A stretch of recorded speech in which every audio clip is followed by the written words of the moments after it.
Bienvenue dans l'Antre de la Poêle à Rumilly, siège social de l'entreprise Tefal.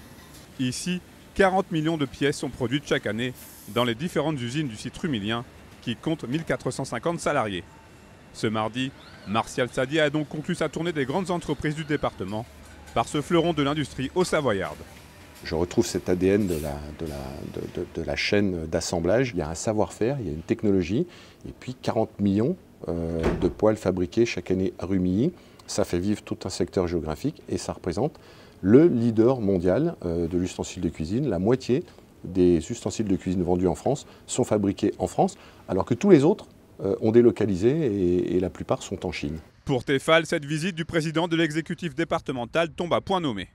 Hasard ou pas du calendrier, elle est intervenue le jour même d'une autre visite symbolique à Rumilly, celle du député écologiste Nicolas Thierry, porteur du projet de loi sur les PFAS, ces polluants éternels présents dans la grande majorité des ustensiles de la marque. Cette venue de Martial Sadier peut donc logiquement s'apparenter à une vraie marque de soutien envers Tefal. Moi, je ne suis pas scientifique.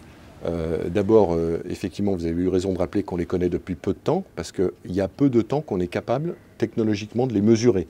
Aujourd'hui, tous les instituts de recherche, indépendants, privés, sous la tutelle de l'État, internationaux, considèrent que les éléments qui sont utilisés dans cette usine ne sont pas dangereux pour la santé.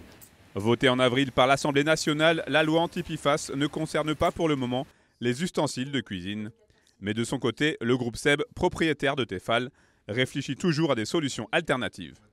On offre aujourd'hui, au travers le PTFE, un produit qui répond aux besoins des consommateurs. On offre malgré tout d'autres produits en parallèle de nos produits PTFE, qui sont des produits céramiques, des produits inox.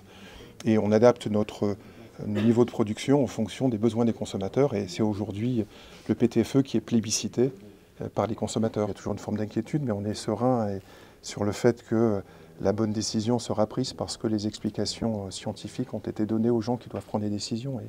Et comme ce sont des gens responsables, ils prendront les bonnes décisions. La proposition de loi visant à interdire l'utilisation des PFAS sous certaines conditions a été présentée et adoptée ce jeudi 30 mai par les sénateurs.